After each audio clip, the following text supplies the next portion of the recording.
Well, hello there, FC Dallas Curious fan, and welcome to another exciting edition of Third Degree, the podcast. Hi, I'm Peter. We have so much to discuss today. It's going to be, I bet we exceed an hour. And doing that with me are my two good buddies. First off, the now healthy Dan Crooke. Hello, Daniel.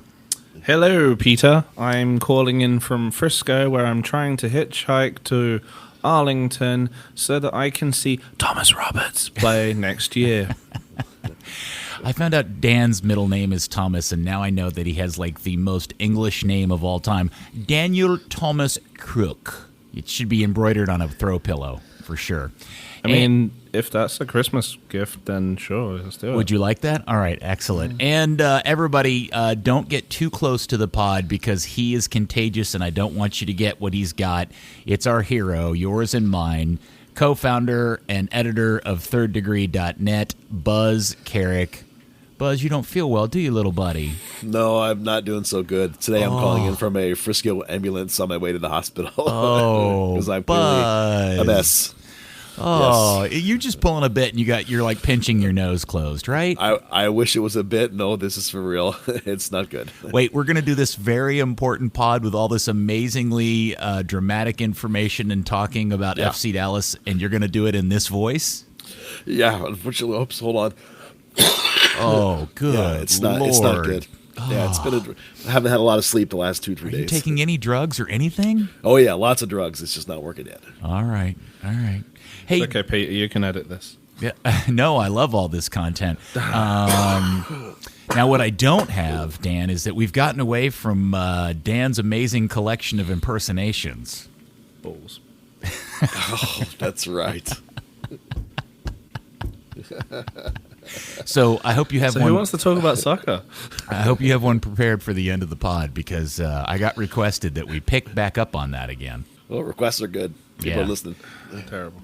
Yes, as I mentioned earlier, this is a very important pod because now we're down to the final game, and as most everybody predicted, either in or out, it doesn't appear. It is actually coming down unbelievably to the very last game of the season. Will or will not FC Dallas makes the playoffs? So we'll talk about that. We'll talk about the unbelievably crushing loss in Colorado last week. We'll talk about the salary dump that took place last week as well, which had all sorts of amazing information in it. But we have to start off with the stunning news that broke today. In fact, they even labeled it on social media as breaking news. North Texas Soccer Club relocates to Arlington's Globe Life Park. This is my immediate reaction. I am so confused. Yeah, it's a bit confusing. I think at its core, the most important thing to know is that from the beginning, they intended North Texas Soccer Club to be its own individual identity. You know, the idea was, that's why it has this different name. That's why it's not FCD2 or something like that. The whole idea was to have its own place to play and build its own fan base.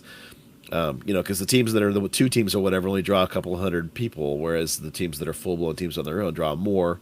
You can look at Tacoma with what they're doing and how that has worked. So they had a deal lined up last year. We can't say where it was. We don't really know very many of the details. But that deal fell apart at the last second, and that's why they ended up back at Toyota Stadium. But that's not where they want to be. So we knew in the long term, we knew this kind of deal was going to come. That location, interesting. Big stadium that's now converting to an XFL stadium. It's not ideal, but they must have gotten some kind of sweetheart deal. We don't know any of the details yet. So, it's on its surface. The part I like is the idea that you can expand and get some soccer, good level soccer outside of Frisco down towards other parts of the Metroplex. Hopefully they can do good things with it, and we'll see what happens. As far as the overall FC Dallas brand, you're talking about, people in Tarrant County, which, makes up a fair bit of the fan base, have long felt unappreciated. The team doesn't even make an effort to try and advertise or pretend they care outside of Collin County and the north side of Dallas County. So it's hopefully a nice boost to them. And God, I'm not looking forward to that drive to games next year. Well, look, I'm confused because I don't get what the strategy is. And every time Dan and Clark Hunt and company drop some sort of a stunning announcement that just doesn't seem to gel with everything else they're doing, I give them the benefit of the doubt, and I think, oh, they're rebooting. Like, this is the start of something new, and then it turns out to be nothing like that. And so I'll give you an example of why I'm so confused.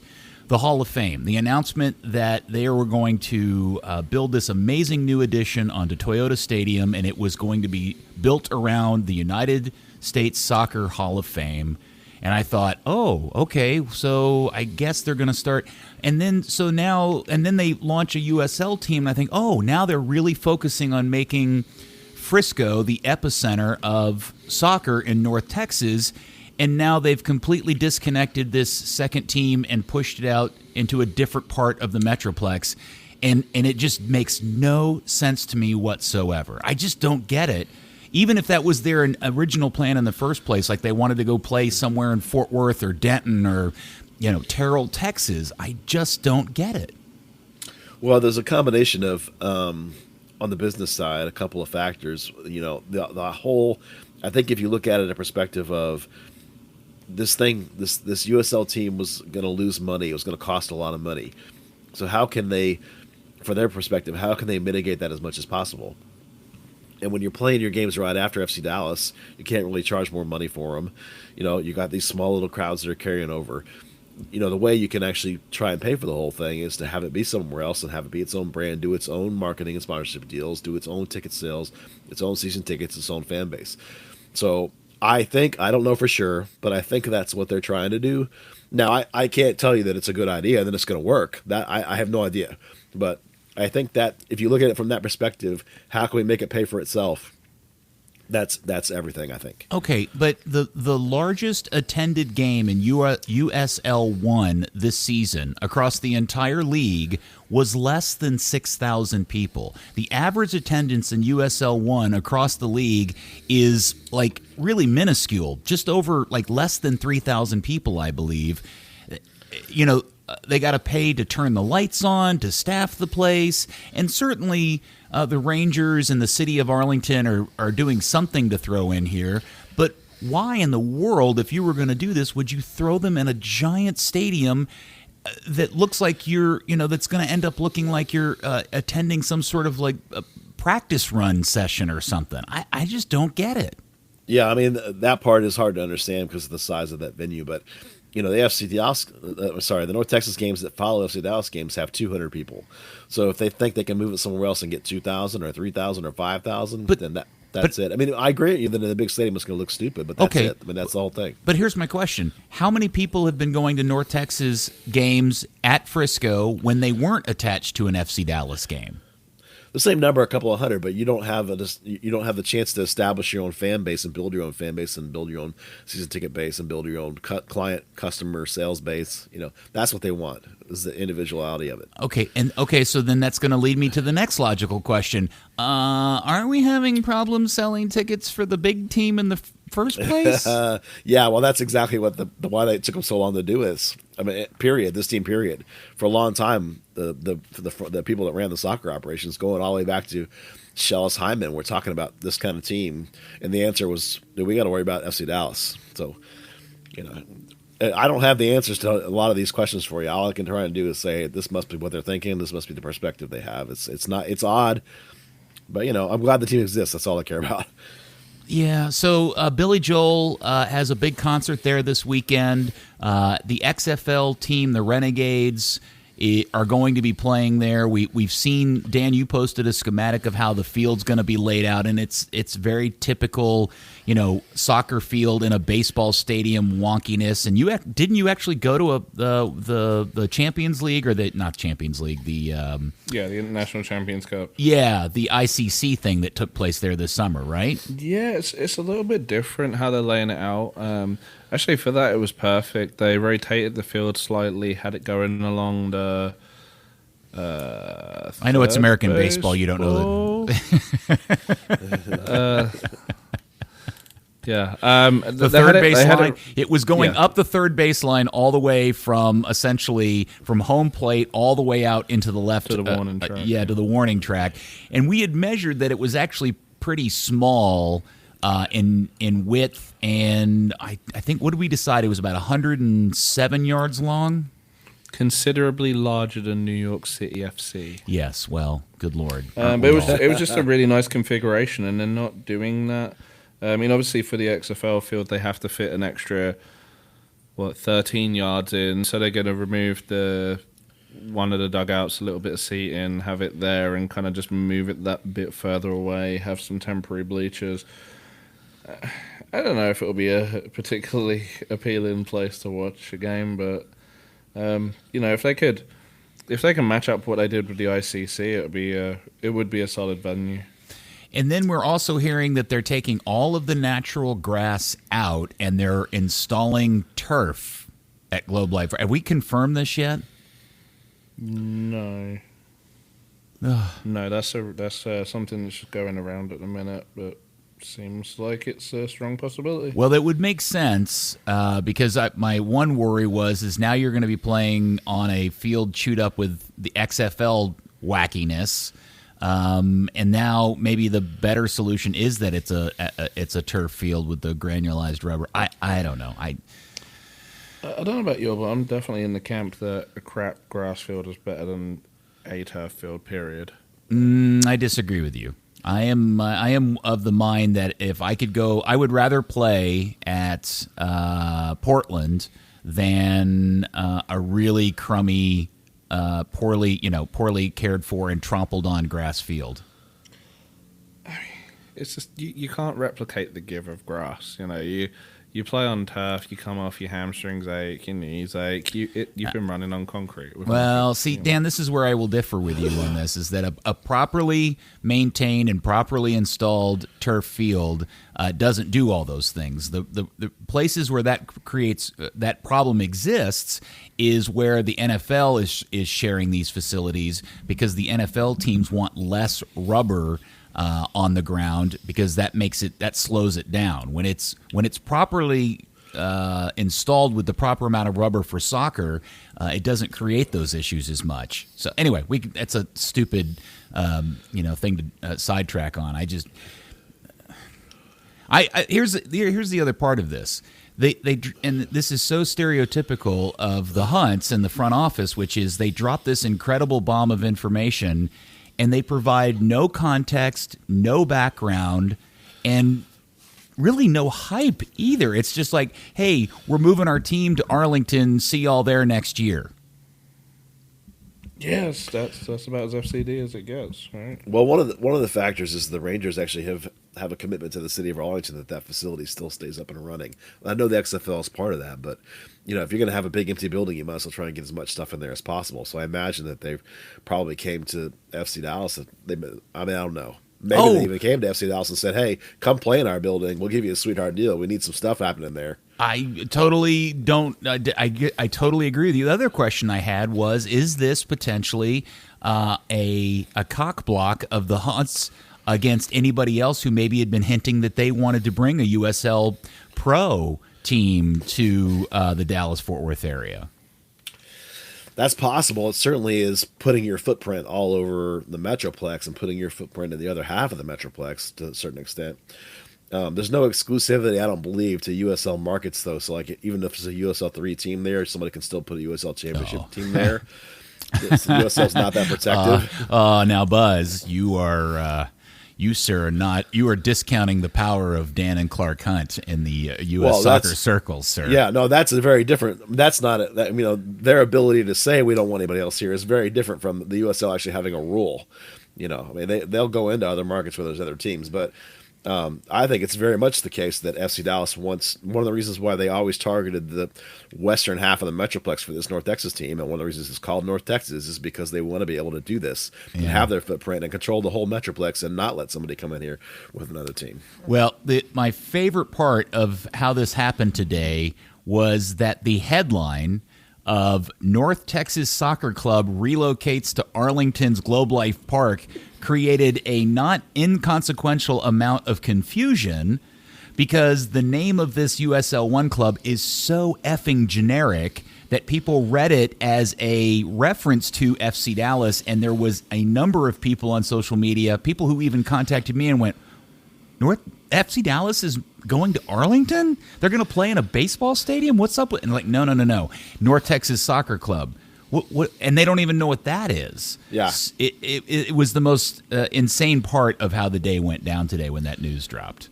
Well, you can easily see the confusion. I mean, there's people that don't know what FC Dallas is, let alone what North Texas SC is. So, yeah. It's if somehow people can make a connection in their mind that this is a part of the whole thing, or even if they think it is the FC Dallas and buy tickets, terrific. I mean, great. Let's build that brand up collectively. Well, it was funny. I had traded text messages with somebody that said FC Dallas is moving to Arlington. I said, "Where did you get that idea?" And he cut and pasted the headline. And I was like, no, that's North Texas Soccer Club. They're USL one. He goes, oh, I read it as a reference, like North Texas, a North Texas Soccer Club, which happens to be FC Dallas, is relocating. Yeah. So, again, that just highlights what a crummy job they've done in branding all of this stuff. So here's the solution. Yeah. They take the Miami FC approach and call it the North Texas Soccer Club. Yeah. Yeah. Like it's the Ohio State University. Yes, Good thing they didn't trademark the. Jolly good, Dan. Yeah. That was a really good. I like that idea. That's a really, really good idea. Okay, so that takes place at the start of next year. Your USL1 North Texas Soccer Club USL1 team will be playing all of their games in the 45,000 seat stadium, baseball stadium, Globe Life Park, potentially on turf. So. That seems like an upgrade to me. Buy your season tickets now, kids. Okay. Maybe there's a whole other part of that story we just don't know, and at some point somebody will get a video from Dan and Gina or somebody like that, and they'll explain to us why the move was made. Right? Maybe? Maybe. Yeah, maybe. Maybe not. Okay, so I know nobody wants to talk about it, but let's get into it. Lucci and crew go to Denver, where they know they need to win to secure their playoff position, and as everybody feared, they laid a giant turd, as they have multiple times this year on the road, not scoring a goal and losing to the Rapids, the resurgent Rapids, 3-0. And for the month of September, Lucci's crew scored one single goal. Unbelievable. What happened, Buzz? Well, before we even get into the play, I want to talk about the lineup just because I think Lucci made two mistakes, I think. The first one is... He's never going to buy you lunch again if you keep bad-mouthing him. Well, after the game, he said he made a mistake and he was going to own it. So let's talk about what that mistake was in the lineup. The first one is that given the lineup he picked... He messed his bench up. He had Edwin Cerrillo and Ja'Cory Hayes as the only midfield options. Those guys are too similar, right? There's no attacking midfield option to go in a Thomas Roberts type guy. You needed Roberts on there. Otherwise, you had two defenders, two holding mids, and two strikers in Mascara and Pepe, right? So his balance was all off, and he was stuck. When he had to make a change, he was stuck going with Ja'Cory Hayes as the two more offensive of those two guys. Now, the second mistake that he made was in the actual lineup, where the more direct replacement for Brandon Cervania is actually Ja'Cory Hayes. If you start the game that way, you're fine. But when he tried to go to get some punch, he didn't have any options.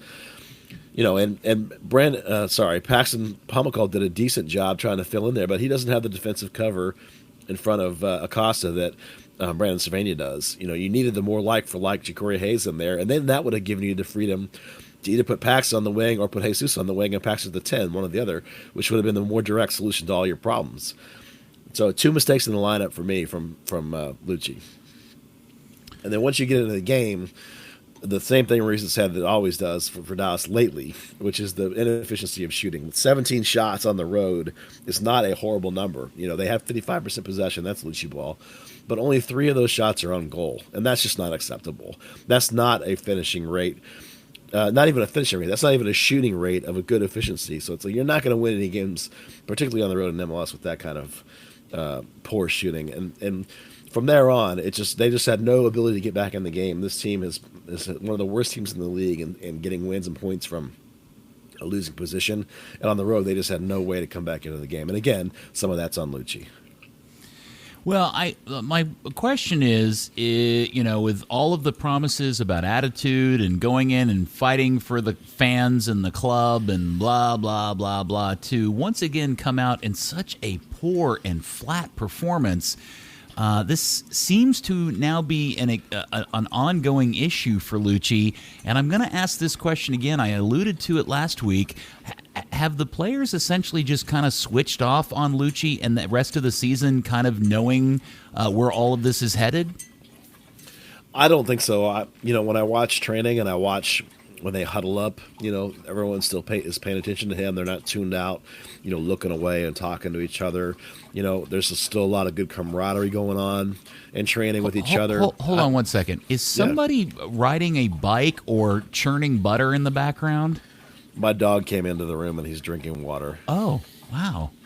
That's an amazing... While churning butter. While churning butter. Excellent. My mic is really good. No, it just sounds funny in the background. I'm not even editing this out because it's hilarious. Okay.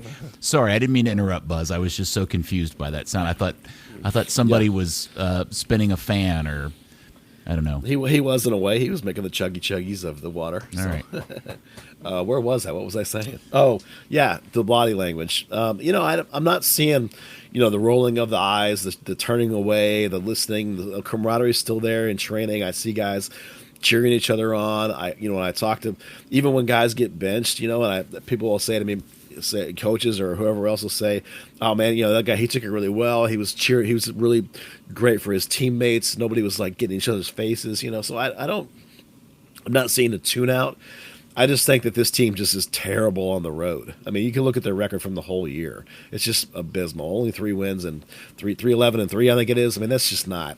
This is a bad road team. So it's like, there's been a couple of flat games at home, but all these road games have been really difficult, and they really are doing a poor job.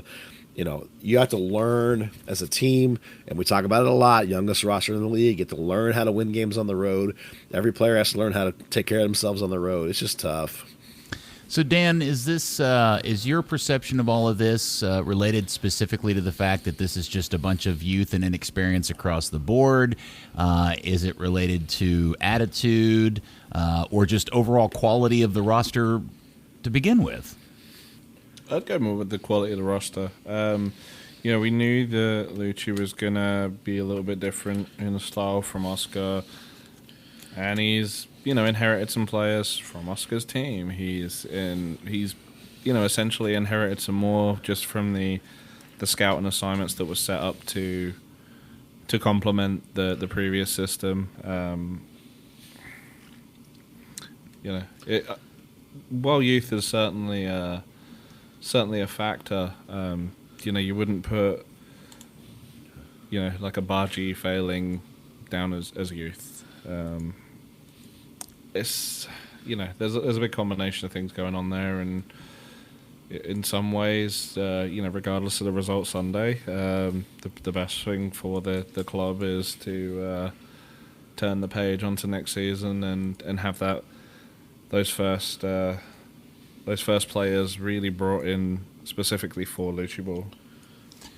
And that was one of the questions that I wanted to get back to, because you mentioned him in particular. What has happened to Thomas Roberts, by the way? Well, the playing time he was getting earlier in the year was a lot of it related to international call-ups, and guys being hurt. I think he's still in the same place he was before. He's done a really good job. When he came out of the academy, he was a pure number 10 type, very offensive-minded player. But he's adapted his game, which Pablo Arungues did not do. Thomas has adapted his game, and he's learning how to be an 8 kind of player, a two-way player. So that's really been positive. But outside of that, it's like, it's just a case of he's very similar in a lot of ways to, oh, my goodness. What did your dog do now? That wasn't my dog. Yeah, sorry, I dropped something.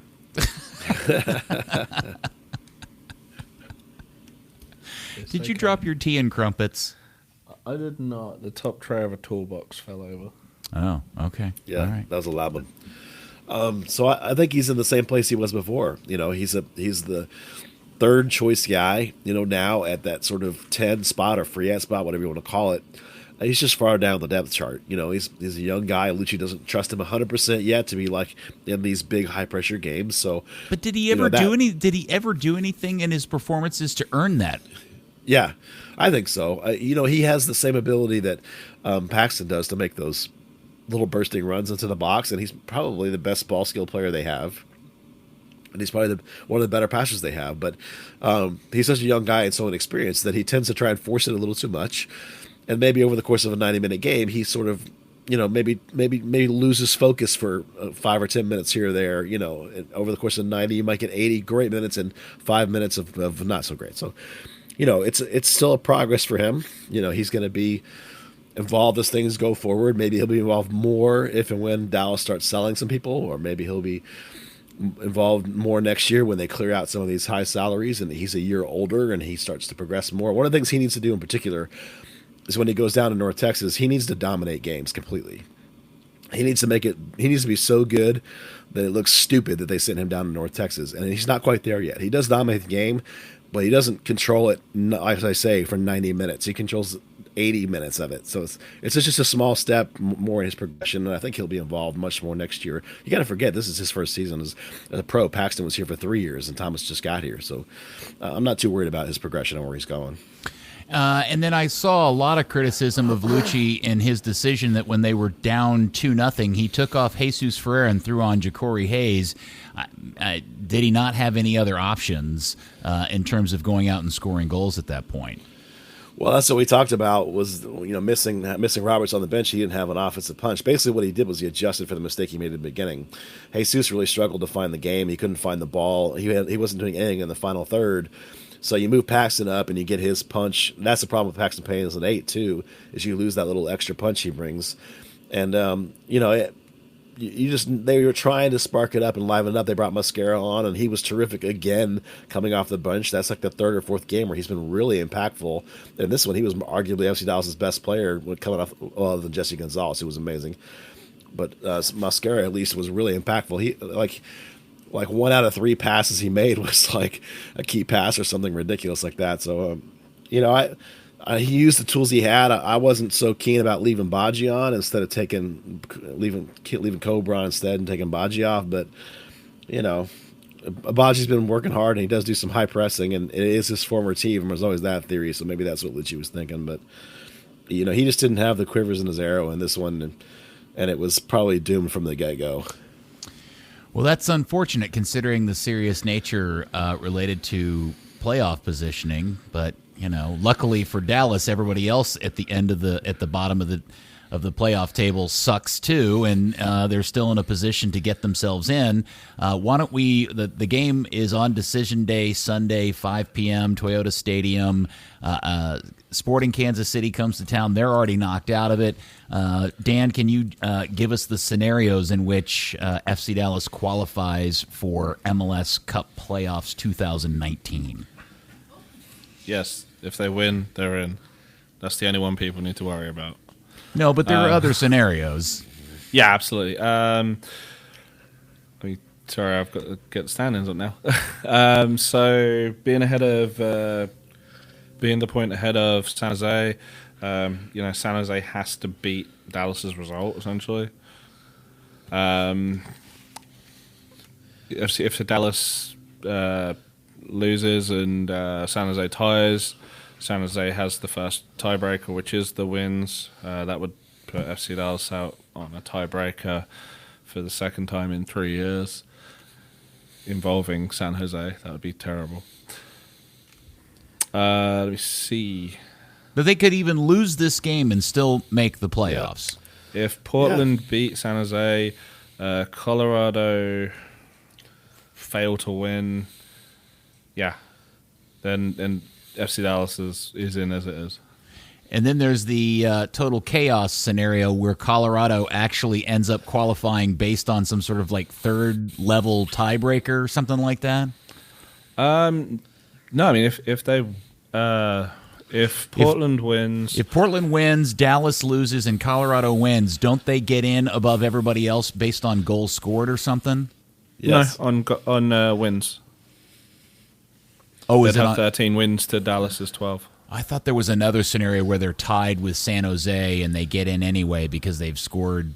It would have to be if Dallas loses, San Jose and Portland tie, and Colorado wins, then San Jose and Colorado would be tied with the 13 games in the first tiebreaker, so it would go down to the... Well, yeah, if Colorado won by 2 goals... Oh, that's what it was, yeah. Then it would then go to goals scored. Amazing. Hey, I was, either one of you, I'm wondering, as you watched the Rapids in this game, was there ever a moment where you saw Kellen and went, man, I really miss him. I wish he was still playing for Dallas? No. It's fallen off that much, huh? He was in the game. He looked all right. I was much more impressed with Jack Price, to be honest with you. Fascinating. I didn't. I almost didn't even notice Callum was in the game. To be fair, You called him Calvin. no, I said Calvin. It's just I can't breathe. Well, maybe he should change his name to Calvin. Calvin Acosta. Yeah, he's going to be in a movie with J.J. Abrams.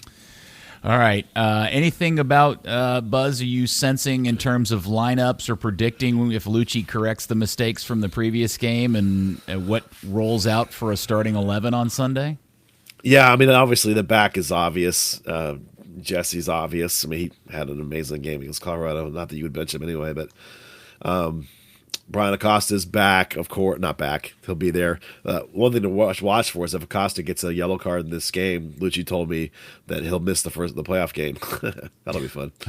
Brandon Cervania is back. He's cleared. He looked great in training, so he's fine. I did talk to him actually about his concussion. I'll get to that in a minute.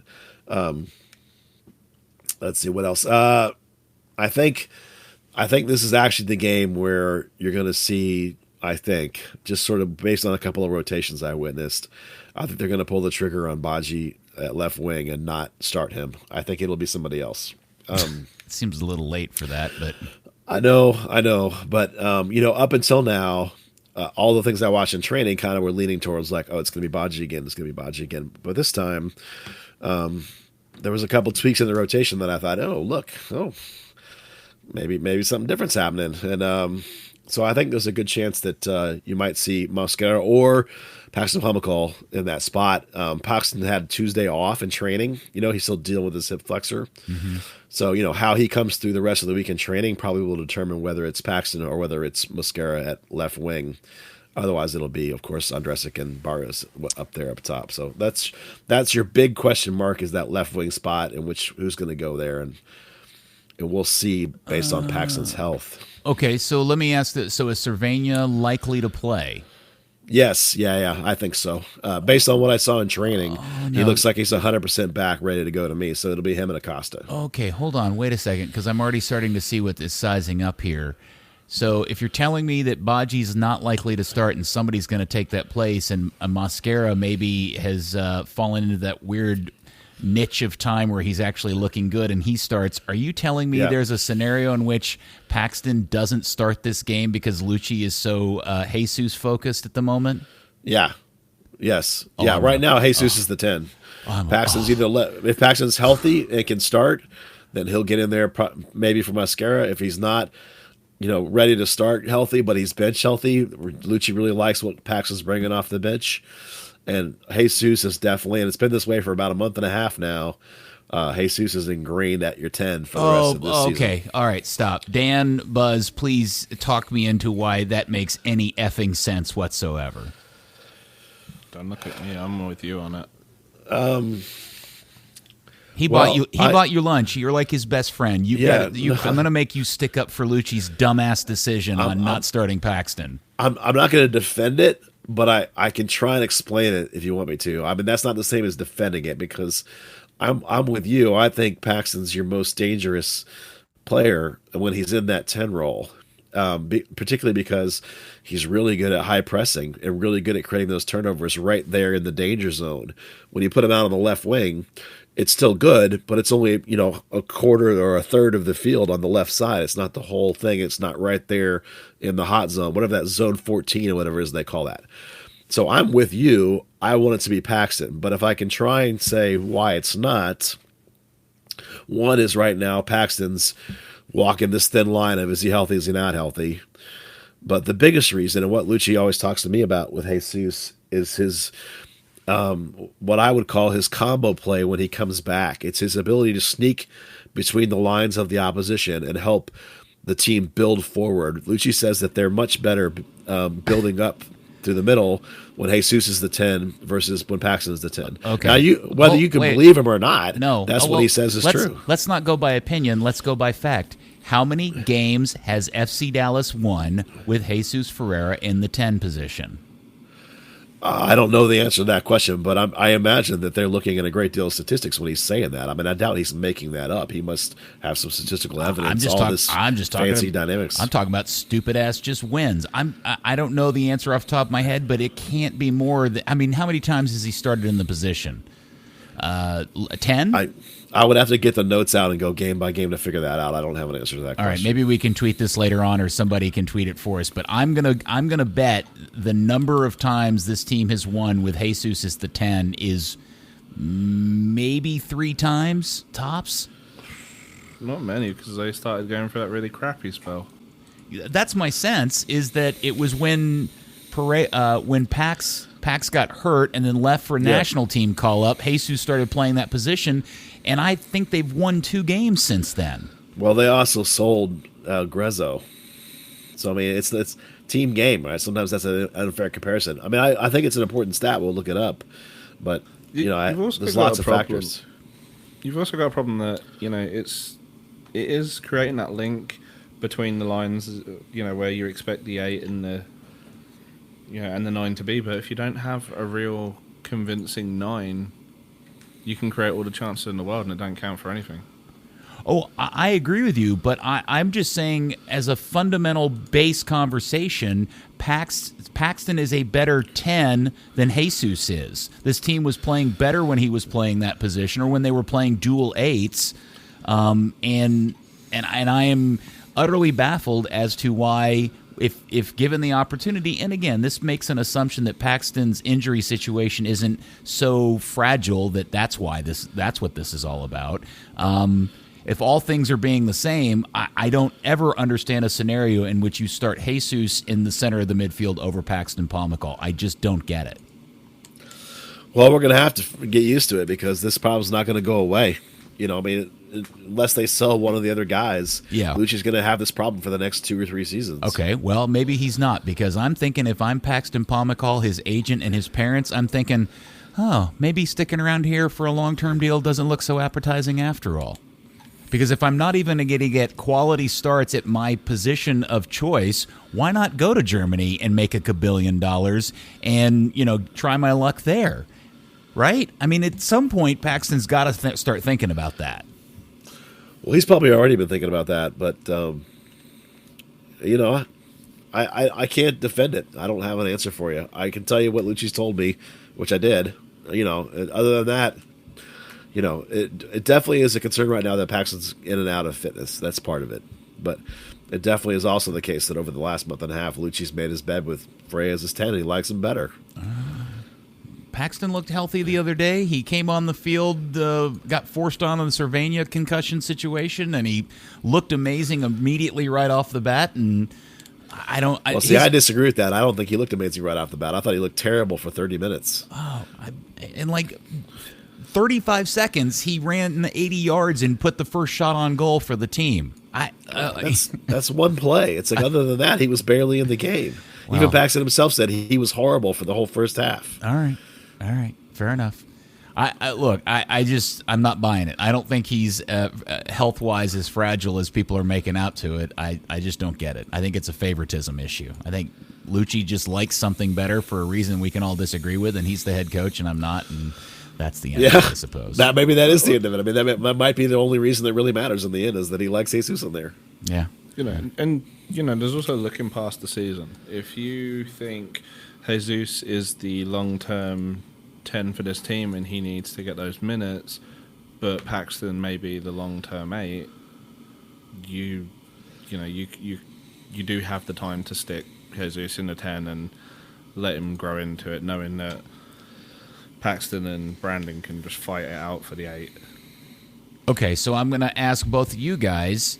I like Jesus Ferrer as much as the next guy. Well, no, I don't, because I don't like him as much as Lucci.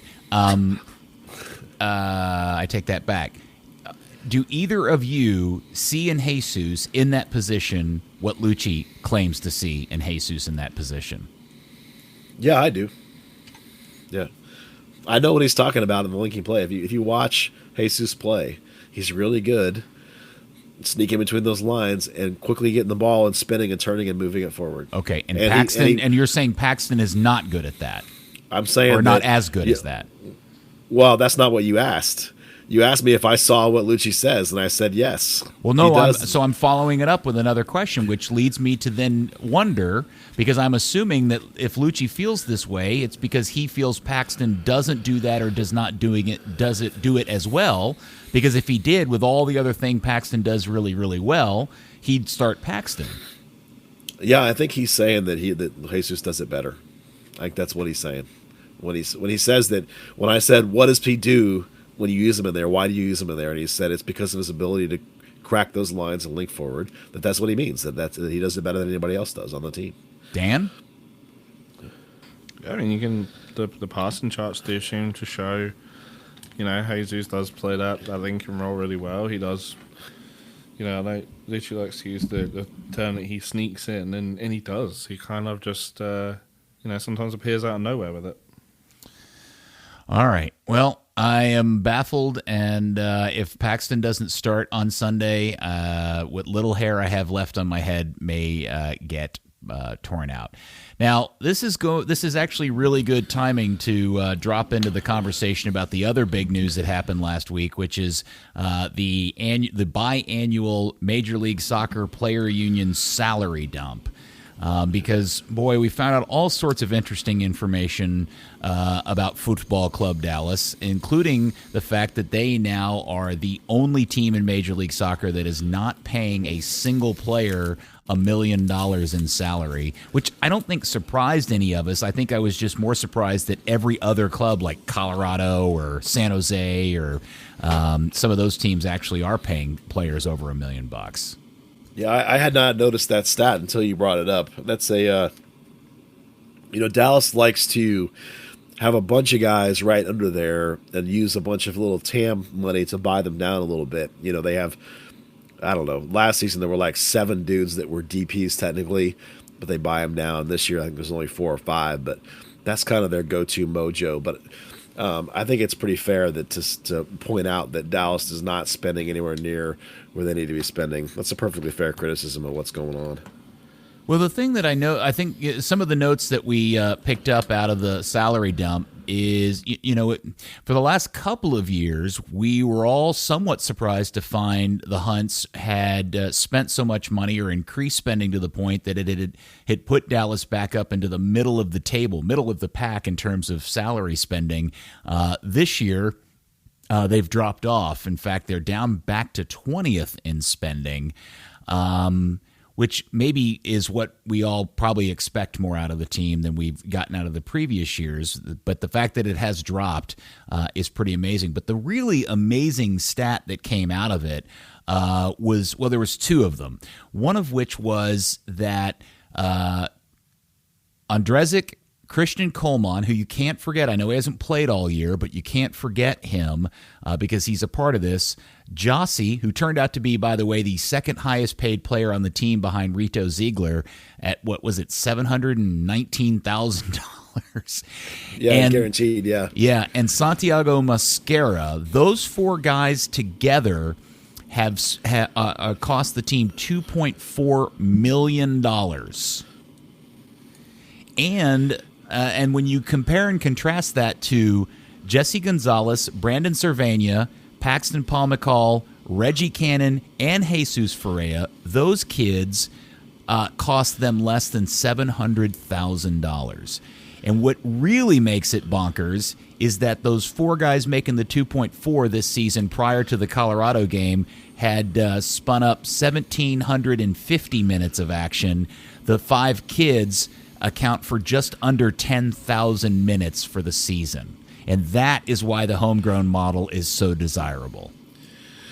Yeah, that at its core is why I've mentioned several times that this team's going to have a pretty strong makeover this winter. This was the first year of Lucci, working with this team and deciding what he likes and what doesn't like and who's working, who's not working.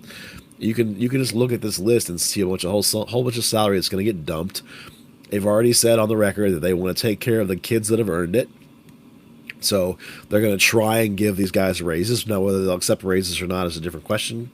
Reggie apparently keeps turning down their offers, so, who knows what's going to happen with these kids. They may all be stuck playing on the same numbers they have now if they force FC Dallas to pick up their options. But there's going to be some pretty big turnover on this team this winter because, as you just read off, there's a bunch of high-salary dead weight, and there's a bunch of young kids that are going to come up and get paid and move off of the bottom of the roster. There'll be some new kids on the bottom of the roster. That's how it's going to work from now on. But wait, Buzz and Dan, I actually have some of even more stunning numbers for you. So the top 9 paid players on FC Dallas are in this order. Rito Ziegler at $870,000. I think we all agree that's probably good value for the cash, right? Yeah. Okay. After Ziegler, in second place comes Edwin Giassi at $719,000. Total flop, waste of money. Brian Acosta at $650,000. I'm still not sold that Brian is the end-all, be-all as a DP, but I was somewhat surprised at $650,000. I thought he'd get a little more than that. Yeah, that number's actually good for his value, I think. I would agree with you. Santiago, so maybe that makes up a little bit for the Giassi turd. Yes. Santiago Mosquera, absolutely the most fragile guy on the team, and I'm not sure they're getting their value out of him at $591,000. Christian Coleman, that's Christian Coleman, comes in at $885,000.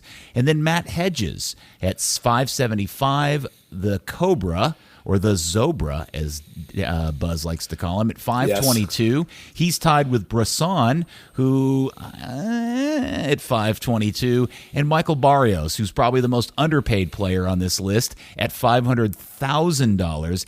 Out of the top 9 players, only 4 of them, 4 are regular starters on this team. Unbelievable. Well, one of those situations is the Ziegler-Bresson situation because Ziegler is now 33. He'll be 34 starting next season. So I think Bresson, and I said this when he was signed, I think Bresson was bought here to replace Ziegler. So that's a trade-off that's in the middle of happening. So that's a wash. Cobra was a bust until all of a sudden he won $500,000 for a foreign striker. I think that's a little high for the value you're getting from him even now. But I do like him now when I didn't like him at all before. Coleman was guaranteed. He's gone. Santi, if healthy, I think it's okay. So, but he's never healthy. I know that's the problem is he's never healthy. But I don't know when his deal's up, so I'd have to look into that. But you can see why, though, what I'm talking about when I say there's going to be some turnover on this team and some facelifting on this team because there's a lot of guys right there getting paid a lot of money that are not producing high enough, and the guys that are producing are the kids. Paxton, Jesus, Reggie Cannon, Brandon Cervania. Guys like that are getting it done. You can see why everybody in the organization, from a coaching and an owner perspective, thinks this youth thing is awesome. The value per dollar is amazing for those kids. Except for the fact that they're struggling to make the playoffs. Well, everything is relative. They're struggling with the playoffs, but they're not that far off where the team's been the last 2 years. And as you already said, their salary went way down. They're not that far off the last 2 seasons' point totals. Right. But they're just living up to everybody's expectation of... Exactly. Right? Like nobody is ever going to move forward with this club or this ownership and go, their first commitment, bar none, is winning MLS Cup year in and year out and being a true contender for MLS Cup. It is, we are going to hold a bottom line and we're going to grow kids and sell them. That's really our primary objective here. Yes. Yeah. Yeah, that's what we've been saying for a couple of years now. I know. That's going to sell lots of season tickets. Well, we talked a long time ago about the idea that you can sell a lot of season tickets if you can sell the local hero angle. Sell the kids, sell that idea is a fun idea in a lot of ways. You used to talk about how fun that idea was going to be. Now that it's happening, you hate it. Well, no, it's not happening. It's a great idea. No, it is a great idea, but it's not happening, Buzz. They're not doing it. Like they don't do that. They have the building structure of it with Paxton and Jesse and Jesus and those guys, but they aren't marketing those guys as heroes. They're not. SMU Mustang football's doing a better job of marketing their product and rebranding their product than FC Dallas is. Within the context of what Dallas does, they've made Paxton the face of this franchise. This is the first season of this experiment. They've put Paxton in front of every camera and done every league thing they can with Paxton. Now, if you want to talk about how the Hunts suck at marketing and can't sell for shit, then I'm 100% with you. But to claim that they're not doing the best they can and making Paxton the face of this franchise is crazy. They're 100% doing that. Somebody in the local media who is very well known said to me the other day, you know who the face of this club is? Gina Miller. Yes, I agree that they stink at it, but that doesn't mean that they're not doing it. Those two things are different. Well, I find the question that really comes to mind when I look at these numbers is how did the Edwin Jossie deal at $719,000 go down, especially now that he's actually starting to give blowback on his situation? And then there was a story from a Ghanaian paper saying that he's actually leaving the club. He's going to cut his contract out, and he's returning back to his Eastern European club that he came from. Not that, good riddance, dude.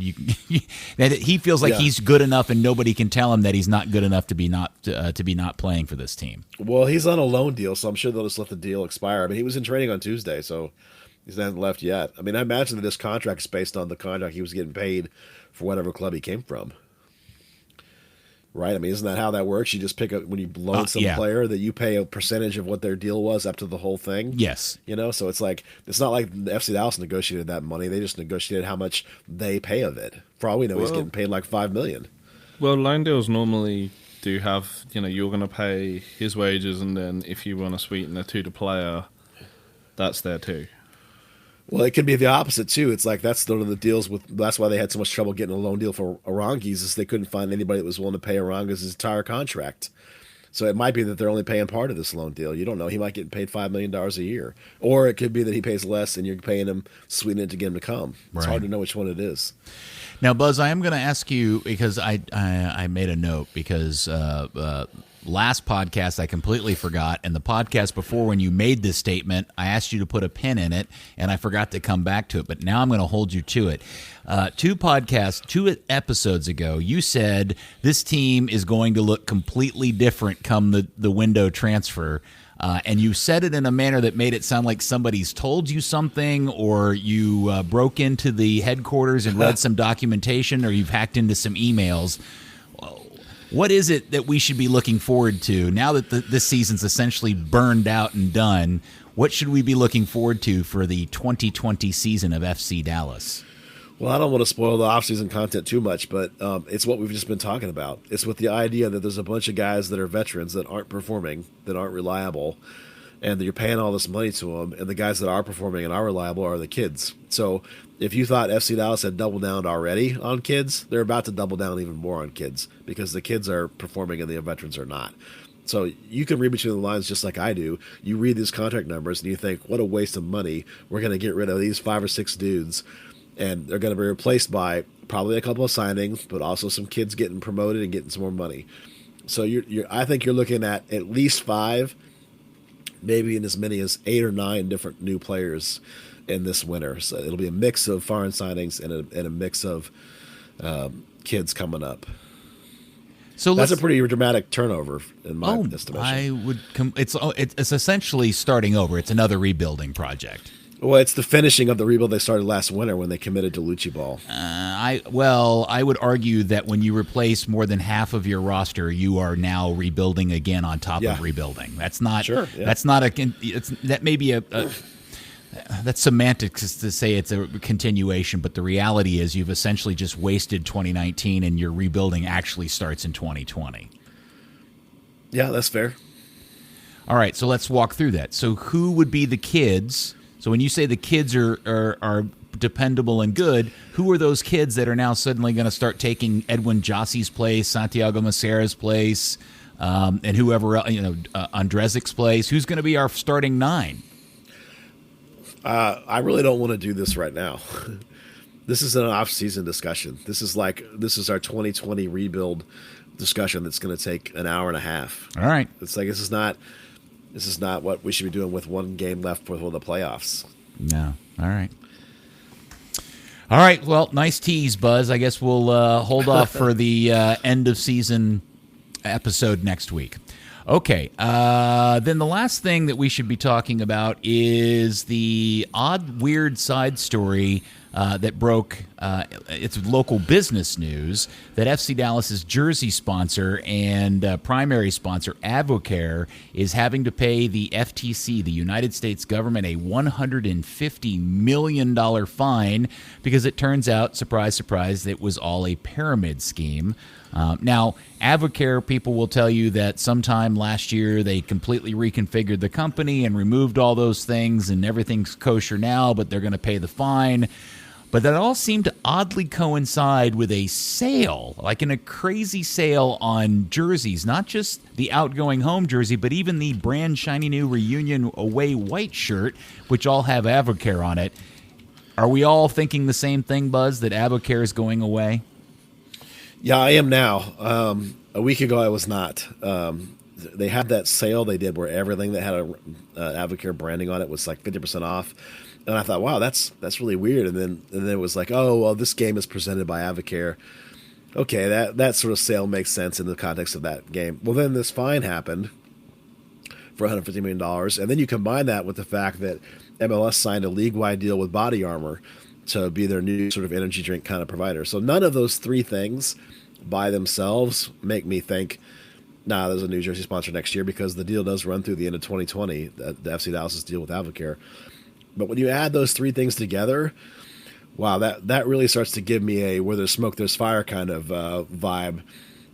Because those are three pretty big, massive deals that even among themselves make you kind of go raise your eyebrow. When you put them all three together, boy, that sure seems like there's a new deal, a new jersey sponsor coming, I think.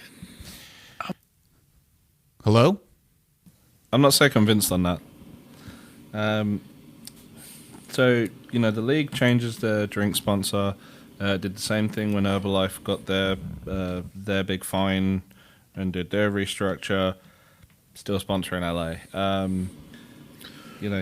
The Advocare held a big corporate thing at the game. When we were up in the press box writing after the game, all the Advocare reps were out on the field. Jesus Ferreira signing autographs and taking photos with them. That sale could well just be a case of let's clear out some old stock because, they've got a very small stock room, and also, hey, let's get some money out of these Advocare reps. There's always a lot to read into things. Just, I don't know. I seem to remember the Advocare deal was longer than this, like to the end of next year, but. Yeah, I maybe we're all just wishful thinking that this all 1 + 1 = 3, but that is a significant fine, and that company doesn't make so much money that $150 million isn't going to hurt the bottom line. And I don't know. It does feel like we're putting a bunch of things together. And you're right. Herbalife actually went through something similar, and they ended up remaining as the LA sponsor. That's correct. I had forgotten about that. It would be great if there was a change in sponsor, but yeah. Well, it's funny. As soon as that happened, my thought was, my initial reaction was, if that's the case, I get it. They have to they being Advocare have to cancel the contract, and there's always lines in those deals that allow them for outs in emergency situations. And I thought, who would replace them? And my first reaction is, it wouldn't surprise me if the team went without a shirt sponsor for a while. That's happened in a couple of MLS clubs here of late. And then I thought, if I know the Hunts, it would be an existing brand they're already doing business with. And if you go look at the website and you look at all the different partners, there's several on there that, I'm like, oh, that totally makes sense. Like, it's not going to be Heineken, obviously. It's not going to be WinStar because of that. But, it wouldn't surprise me to see MoneyGram. Texas Health would make sense. Chase would make sense. NEC's on there, and NEC is I didn't even think about this, but NEC is based in Irving, and they did all the technology in the Hall of Fame, so maybe that's one of them too. So Toyota with the stadium and the world headquarters now down the street. Yeah, you're right. And Toyota's kind of most obvious one, but Toyota sponsors so many, and Toyota sponsors so many different soccer outlets, San Antonio and the facility up in Bridgeview for Chicago. So yeah, there's a whole host of them they could be. So maybe it is a quick turn. I don't know, but Dan's also right. There's probably even more evidence that nothing's changing if you really put something down to it and put your biases aside, right? Yeah, you could go either way. It was three things so quickly that it was like, oh, maybe raise my eyebrows. I wouldn't hate Pepsi Cola either, for that matter, as a sponsor. Yeah. Can we just talk about how many jokes there would be if it was MoneyGram about the Hunts cashing checks? Yeah, that would be pretty funny. Maybe it'll be Aldi. They're a pretty good FC Dallas partner. Are they? Is Aldi an official sponsor? Yeah, they've produced FC Dallas scarves for a bunch of games they've sponsored. Chick-fil-A, they have a facility in the arena. I doubt it's going to be Chick-fil-A. I would not surprise me at all that it's nobody for a while. That's a really, really tough sell for any meaningful amount of money, and it would make more sense to make it part of a package deal with one of these existing sponsors, like MoneyGram, for example. That just makes way more sense because they can package it part of a larger deal and get more. It's kind of like the Toyota thing, as part of the deal with Toyota for naming rights to the stadium. Toyota gets attached to all kinds of stuff that have nothing to do with the stadium, like the they get the title sponsorship of their radio show over on ESPN with Steve and Tyler. That's all part of that package deal with Toyota. So a MoneyGram deal for jersey sponsorship or whoever it is totally makes sense. Yeah, that's why I was leaning so heavily towards Toyota for the last year. It's just because of their involvement across the board with the organization. Yeah, well, I suppose that would make sense too. All right. Okay, so we talked about the Globe Life thing. We talked about the crappy loss. Oh, don't forget, for everybody who really wants to, because, this really seems like a really good time to do this on the day that you're fighting for your playoff lives. The club has decided it wants to participate and try to break a Guinness World Record before the game. So they're asking everybody to show up an hour and a half early to participate in the attempt to break the world's record of the world's largest rock, paper, scissors game. Yeah, I don't have much to say about this, except it seems sort of silly to me. This is not the kind of marketing that I like. That's really my only take on it. Okay, that's 2,590 participants. The current record? I think so, yeah. Yeah, is there any chance 3,000 people show up an hour and a half early to participate in this? So what they'll do is they'll do the same thing they do with the attendance figures. 30 people will show up and they'll announce, we just missed the record at 2,924.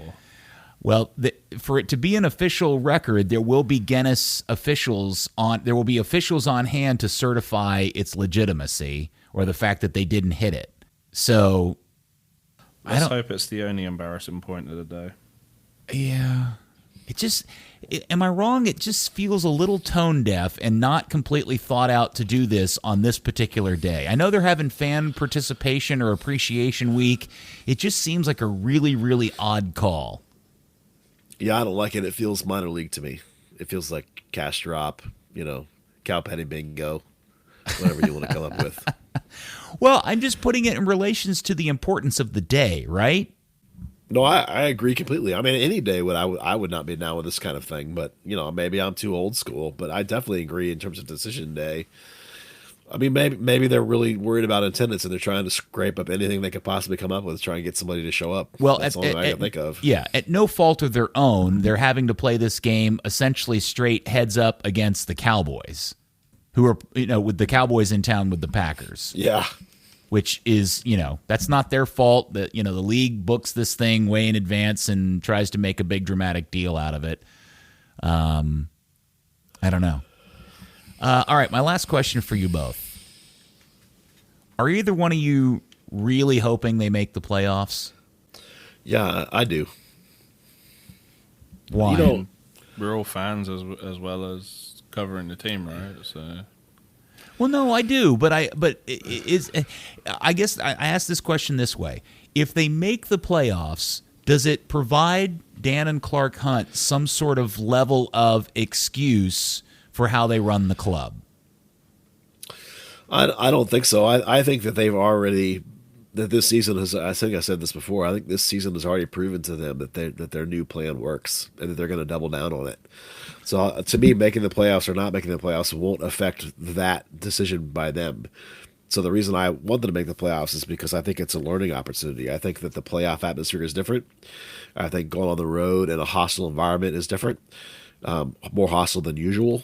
I think that it'll be a good opportunity for Lucci and his staff to learn. I think it's a good opportunity for the younger guys that I think they're going to build around to learn. So even if they don't go anywhere past this first game, I think it has an added value in the bigger picture. So that's why I want them to make the playoffs no matter what happens. And then outside of that, of course, it is only a 5-game run to the MLS Cup, and you never know. Maybe you can get hot. Weird stuff happens. So that for me, that's why. I'm going to disagree with you on that. I think it would empower them. FC Dallas dropped off their spending $500,000 this year, not a huge amount, and dropped back. Well, not so much because of what they stopped spending. If they spent the same amount of money as last year, they would still be 20th in the league. This year, a ton of clubs have broken the 9 million. Broken the 10 million mark. Put it this way: Houston, FC Dallas spent $3.4 million more than them last year. This year, Houston made the gap up, and it's only $100,000 difference. In some ways, it's not the right message to send that, hey, we've got 7th. We're in this big game of craps. We can do it. It's great. We're there. We're MLS Cup contenders now, and on this amount of money. You kind of, in some way, you want them to say, you know what, we do need to commit more money to this, and we need to, go with the young core and complement them with a couple of guys who are high price, a couple of Reto Zieglers or Carlos Guerrero types who are that, high TAM, breaking the DP $1 million mark almost. You just don't want to, in some ways, encourage them too much. Yeah, I can completely see Dan Hunt standing in front of everybody and saying, hey, our plan is working because we made the playoffs on the very first year of our rebuilding adventure with Lucci and these young kids, and using that as some sort of watermark of success that the rest of us will all find super maddening. I'm going to say I hope they don't make the playoffs, only because I predicted at the beginning of the season they'd just miss out on making the playoffs, and I want to be adhere to my prediction and not make it sound like I'm being wishy-washy about it. I also very much strongly believe that, to Dan's point, making the playoffs creates an excuse for Dan and Clark Hunt to continue to run the team as they have this season and the way they spend. Look, their big problem isn't even the amount of money necessarily they're spending. It's that they haven't proven to be consistently good at importing outside players. But the way that they do spend that money certainly does not make FC Dallas a desirable destination for up-and-coming, proven talent from across the globe. Even with all the other things included in it, beyond the fact that they're just not, paying big bucks and they're kind of cheap, the facilities, the lack of atmosphere, the attendance issues, the fact that you're asking somebody to come play on a team filled with a bunch of kids from Dallas, Texas, if all things all things are equal, meaning Dallas and Portland are offering a number 9 the same amount of money, is there any chance that guy's coming to Dallas over Portland? I don't see a scenario in which that is. The answer is yes. No, I agree with that. That's true. I think that's true. So, it's a weird state and it's a weird club to be a supporter of because there are so many things that they do so well. They are the absolute shining light. They're the lighthouse of soccer development in the United States up to a certain point. In fact, hell, their new USL team is on the verge of winning a championship. But once you break past that to the thing that you and I really care about, it's just not all that exciting. Well, we'll see. I mean, that's what they're saying is they're going to try and you're right that they've been good at the bottom in the academy in North Texas. So that's what they're going to try and carry forward. And I think you're right that if they make the playoffs, Dan will definitely stand up and say all those things. I just saying that I don't think it'll make a difference whether they make or not in his belief. I think they already believe that that's the case. The playoffs will just give them the chance to stand up there and say that. Oh no, that's what I'm saying. I agree with you, but when on the rare occasion they engage with the fan base and somebody says, "Hey, your plan isn't working," Dan will go, "No, it's working. We made the playoffs." Yeah. I would prefer him not have that opportunity to do that because at the end of the day, in Major League Soccer, for better or worse, good or bad, making the playoffs is some sort of dividing line between a good season and a bad season. Yeah, basically. Yeah. Especially when you're 20th in spending. I think that'll come up a little bit. I don't. They're not going to spend $10 million, but I think that's going to come up some this winter. Well, if I get my wish, Paxton Pomykal will become the first homegrown to make $1 million a year. I wish you well, Paxton. All right, I was right. We did it. Look at this. We're well over an hour. Buzz, really, dude, you deserve credit for surviving and making it through this with whatever plague you've encountered. Yeah, sorry I sound so terrible, but thanks for carrying us through, Peter. And thanks to our patrons who support us, by the way, on Patreon. Appreciate that. All you out there, shout out. Yes. Buy in Tamiflu for Buzz. Yeah, everybody throwing a little extra on the Patreon for Buzz to get some Tamiflu, as Dan calls it. I hit the store hard today, get some stuff. I bet you did. I hope you bought a bunch of boxes of Kleenex with aloe in them, too. Yeah, I bought the lotion Kleenex for my nose. It's a little sore. Oh, poor Buzz. All right. Well, everybody, before you go to bed tonight or the next day, put a prayer in for the buzzard. Dan, thank you to you, too, and all your great insight. We appreciate that. Thank you, sir. And thank you, very good, beloved FC Dallas fan. We will speak to you next week, potentially on the last episode of the season? Question mark? Of Third Degree, the podcast. Dominators.